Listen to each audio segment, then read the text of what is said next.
the studio, 36 minutes past 7. It's time for us to take a look at what the dailies are saying. So, and a beautiful Tuesday to you as out there, and to you as well, as well. Hi, good morning, Nigeria. Starting off with the front page of the Daily Independent, we have households, businesses lament power costs amid blackouts. That starts on the front page and continues on page 29. Protesters block Iwo Road interchange over rising insecurity in Ibadan. Ibadan bishops worry over welfare of abducted victims. That's on page 7. PRP denies selling nomination forms to Kwankwaso. That is on page 6. Era of neglecting satellite towns in FCT over, says Tinubu, names Ogundipe as NUC chairman. Page 6. Alleged defamation, court sends Showore to Kuje prison. Page 6. Cooking gas crisis, FG orders crackdown on hoarding, speculative storage, starts on the front page, continues on page 29. SEC, Rwanda forge alliance to deepen capital markets, drive growth, page 29 as well. We also have Obi to Tinubu, emulate British PM, resign over monumental failure, and monumental failure in quotes. Starts on the front page, continues on page 7. Lassa fever toll hits 214 as fatality rate jumps to 25%. Starts on the front page and continues on page 6. And that's it for the Daily Independent. Okay, on the leadership newspapers, we have petrol prices stay high nationwide despite crude oil falling near pre-conflict levels. That story is on page 4. UK decries votes trading in Ekiti governorship election, page 7. FG Moss tighten cashless policy to curb kidnappings, page 4. Bomb explodes in Lagos market. That story is on page 9. DSS witness says El-Rufai admitted wiretapping NSA phone in TV interview. That story is on page 16. Beyond transactions, OPay and the rise of Nigeria's new economic infrastructure, page 28. And finally, state police security top agenda as Senate reconvenes today. That story is on page 7. And that's all on the leadership newspapers. All right, now moving to the Vanguard newspaper, we have insecurity, 22 dead, many injured in Plateau attack, protest rock Ibadan. Health workers, security personnel among those killed. Panic in Owo as gunmen abduct mother, 2 kids, attack pastor's home in twin raids. Protesters lock down major streets in Ibadan over kidnapping. Security's national duty, not ethnic battle. Igboho speaking as he fires back at critics, and Catholic bishops condemn reintegration of repentant terrorists, demand justice for victims. That's on page 5. Starmer, presidency, Peter Obi, Baker over call for Tinubu's resignation, page 8. Starmer resigns as UK PM, likely replacement, Burnham sworn in as Labour MP, page 9. High prices, FG to meet cement producers July 1, that's from Umahi on page 9. Honor terms of your visa, US mission warns Nigerians, page 8. 1 injured as suspected bomb explodes in Lagos, page 6.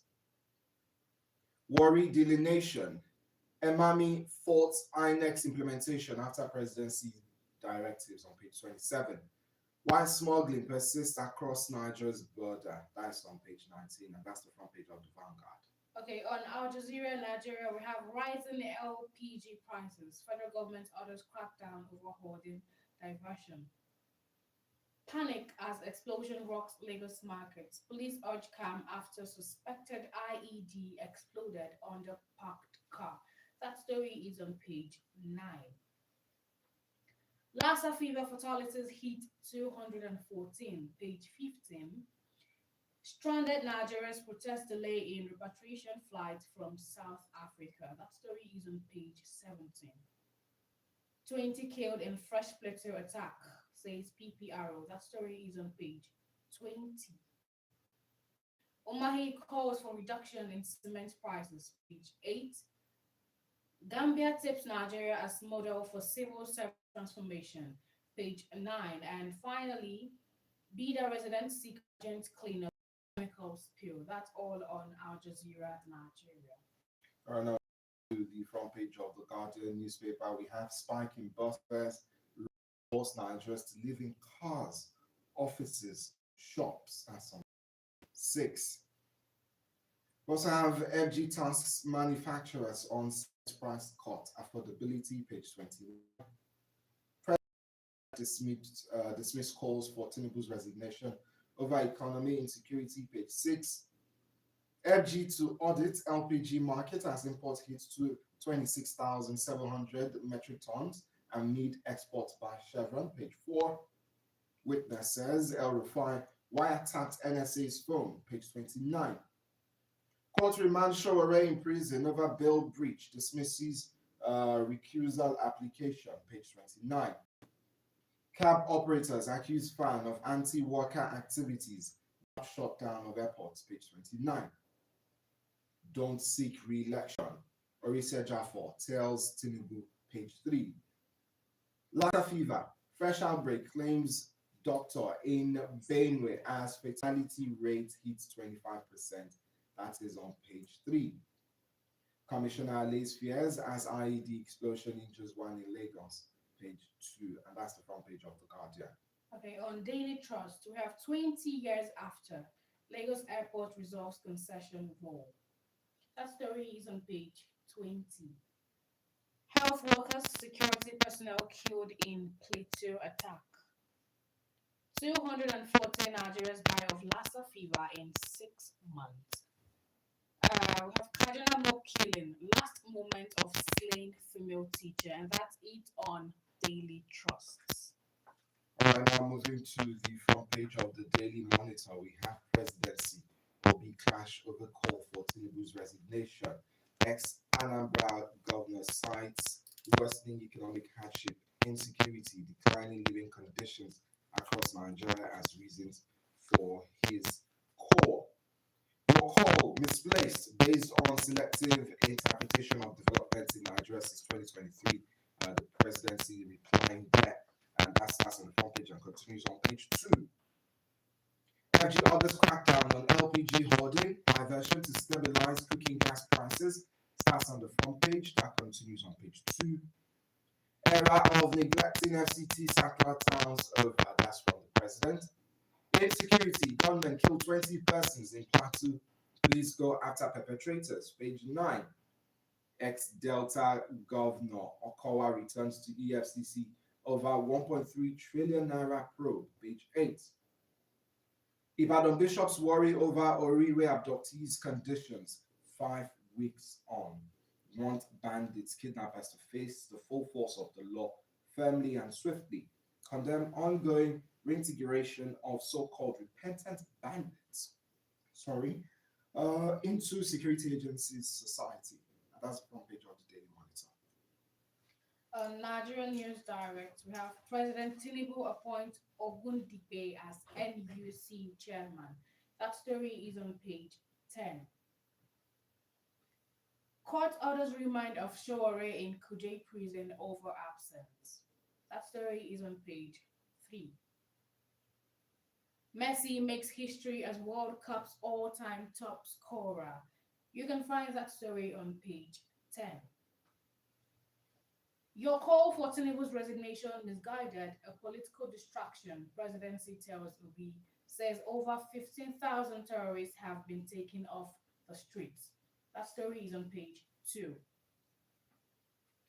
Adeleke, APC exchange blame over teenager's death in Oshun. Demand arrest of suspect. That story is on page 5. FX market inflows plunged by 26% as CBN sustains 6-week zero supply stance.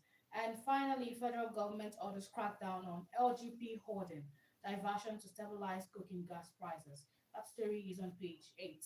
That's all on Nigerian News Direct. All right, so we looked at the Daily Independent, the Vanguard, the Guardian, the Daily Monitor. And we also looked at the leadership newspapers, Al Jazeera Nigeria, Daily Trust, and finally Nigerian News Direct. All right, so starting off with the issue of a lot of price increase in different areas. Looking at the story from the Daily Independent, cooking gas prices, FG orders crackdown on hoarding, speculative storage, and I don't know why we always have this kind of situation. Um, a lot in this country, be it with cooking gas, be it with petrol, kerosene or whatever.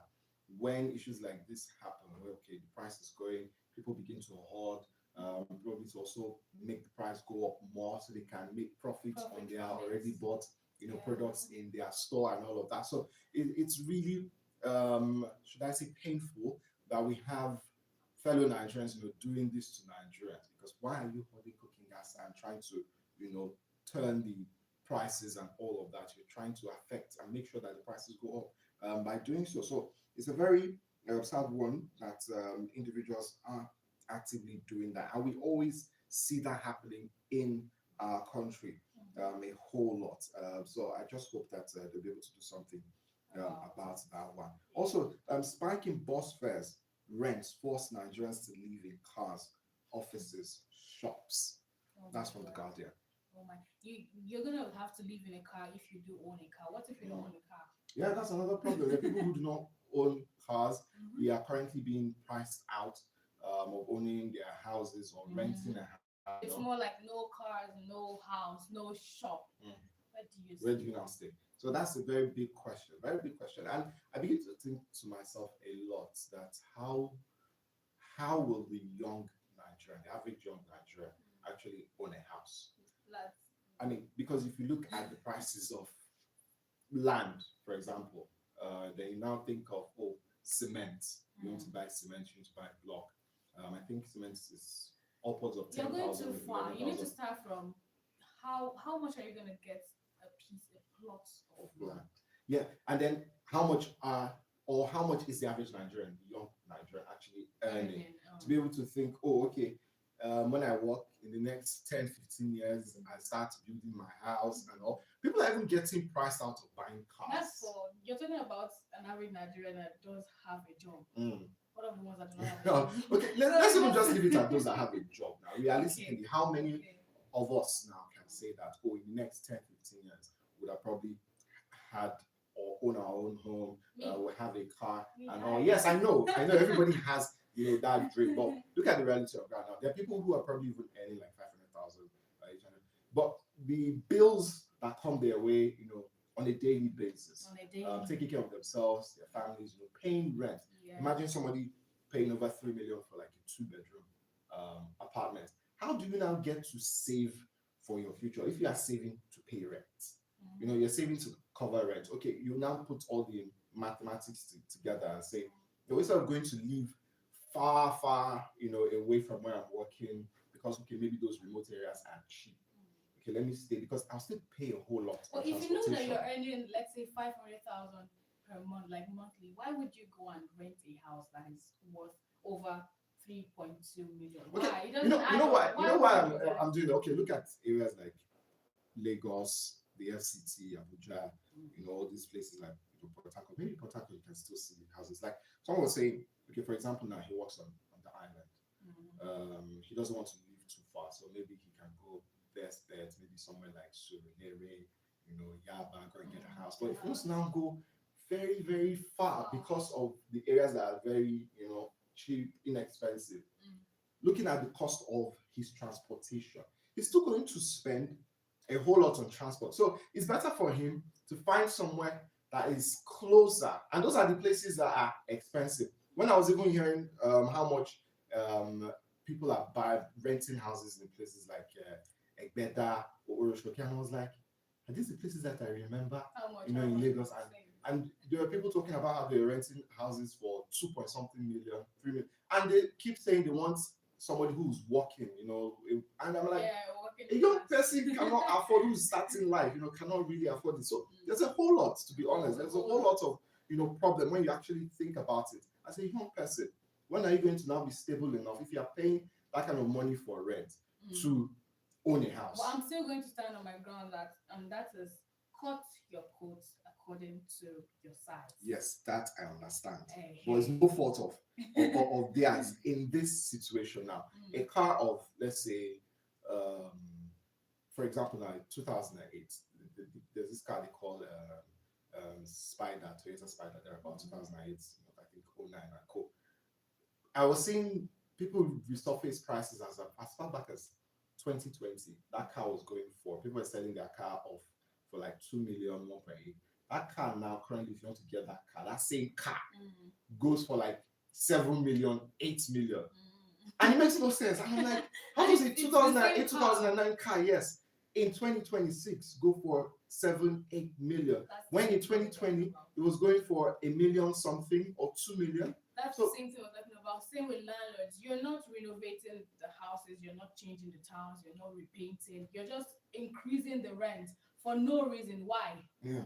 So it's the same. I just feel like everyone wants to So- move Mm. ahead of themselves. So we have a problem, to be honest, on our hands. We really do have a problem on our hands. People who are, starting life, just finishing school, NYSC, getting a job, and want to work legally. If you don't want to go Yes. into fraud and all of they can't that. afford, basic stuff for themselves. Okay, they thought, oh, I'm going to school. All right, so I'm going to school because I'm able to help me get a very good job. Good you know, job, take care of yeah. myself, take care of my family, or buy a car.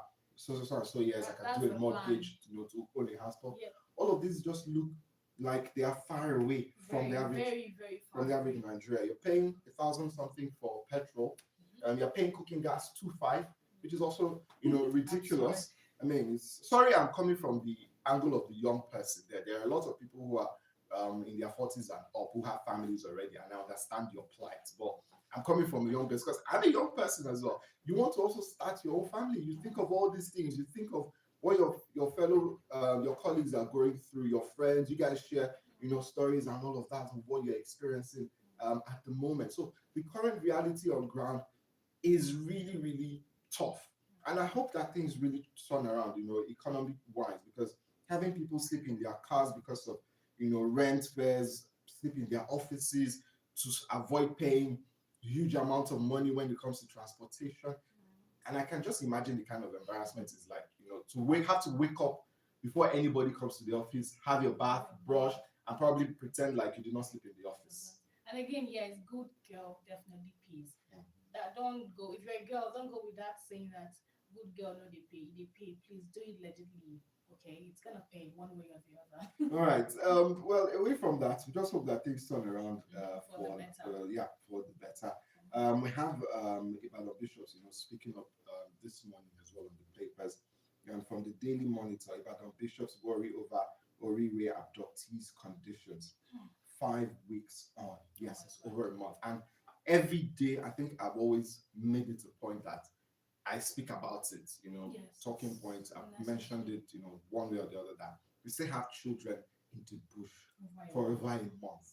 They have not seen their parents. They have probably not eaten good food.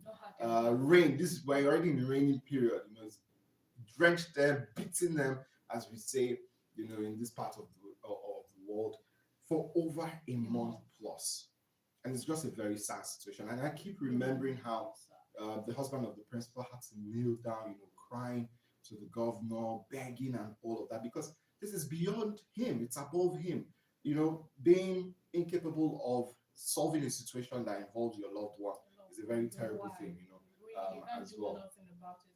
And for the fact that we've not seen any recent video of how it's facing, because I think the terrorists took it upon themselves to make a video of her, I think weekly. Yeah. But I just hope she's doing okay because we haven't seen any In a while now, video in a yeah. while now. So it's a very sad one, and I'm happy that everybody's speaking up about this issue of insecurity that we are facing in the country. I can't remember. I think it's Zamfara as well, where some elders were kidnapped after they were made to seem that it was going to be some peace talks between themselves and the terrorists, and then from there they were kidnapped. Peace talks Yeah. with terrorists. Yeah, because they were attacking them, attacking their lands and all, and they decided, okay, we are too old, to be doing this, to be trying to live. Yeah, let's try and go. And they were kidnapped, Nice. and we still have those individuals as well in the hands of their kidnappers. So it's a very sad situation when it comes to insecurity, and we need people to continue to, put their voice to this issue.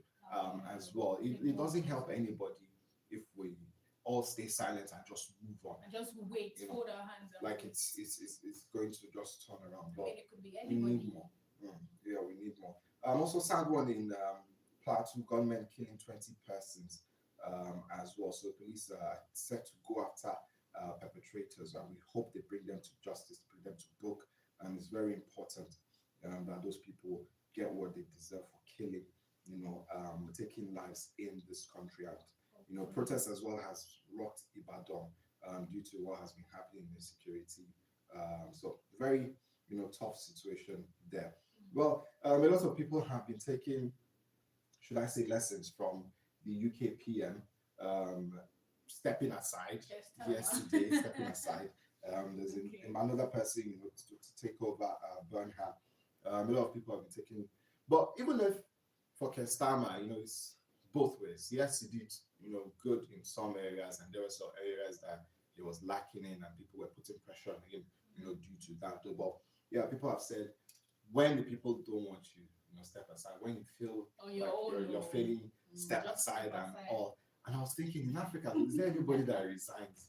In Africa, we keep preaching this and preaching this. Do they even listen, I don't to think that I've heard as an anyone entire resigning. continent? So I don't know if that's going to ever happen in our time, where we have people, resigning and stepping aside. Willingly. Yeah, willingly, when they feel like, oh, They're okay, not doing enough. They yeah, just step. let the people go. Oh, wow. But hey, we just hope one day as a continent, we'll have such a thing. When you feel you're not capable, step aside. Even if it's health-wise, health reasons, don't do as if you want to die, at the seat of power and all of that. Well, those are the papers this morning. You pick up a copy. You have an insight into all of the trending stories this morning. Well, so a bit of sports. Argentina have qualified for the round of 32. They beat Austria 2-0, courtesy Lionel Messi goals. So currently has 18 goals overall, leading the pack when it comes to World Cup goal scorers. Mbappe is currently at second place, tied with Miroslav Klose with 16 goals. He scored 2 yesterday for France as they beat Iraq 3-0. Ousmane Dembele scoring the other one. Norway, sadly for our Senegalese brothers and sisters, they beat Senegal 3-2. SARS 2 goals. They went enough for Senegal. Erling Haaland scoring 2 for Norway as well in that one. Algeria got a win over Jordan, 2-1. So congratulations to the Algerians. You sound excited. An African team won. Another African team won. So I'm very sad that Senegal lost, because I was really hoping that they could do something, at this World Cup. So they've lost their first 2 matches. The first one wasn't very easy. It's France. I was hoping that they could get a point at least against Norway and see how the final group game will go for them. Well, other matches to look forward to today. Portugal, I feel Portuguese today. We'll be going up against Uzbekistan. Hopefully, Portugal can get a win because of Cristiano Ronaldo, Bruno Fernandes. That's my Manchester United, connection. England will be going up against Ghana. Panama against Croatia. Colombia against DR Congo. And for the England match, there's a funny thing happening right now on social media. According to reports, there's a, should I say, how do I want to call it now? A voodoo man or a witch doctor that says he's going to place a curse on Harry Kane so that he doesn't score goals against Ghana. And somebody said the 3 goals Harry Kane is going to score against Ghana is already doing press up for 11 p.m. So once 11 p.m. reaches, they should expect 3 from Kane. That he's going to be more angry. That somebody will think of putting a hex on him so he will not be able to score. There maybe we should also in this part of the continent should be putting hexes on people who are not serving us as a continent. This is what putting it when it comes to football. Well, that's just on a light note. Moving on, that is it for sports and the papers as well. Well, congratulations to Messi. I'm not a song user. Congratulations to Messi and Argentina as well. My name is Chooks. And I'm nice. We'll have a wonderful Tuesday ahead.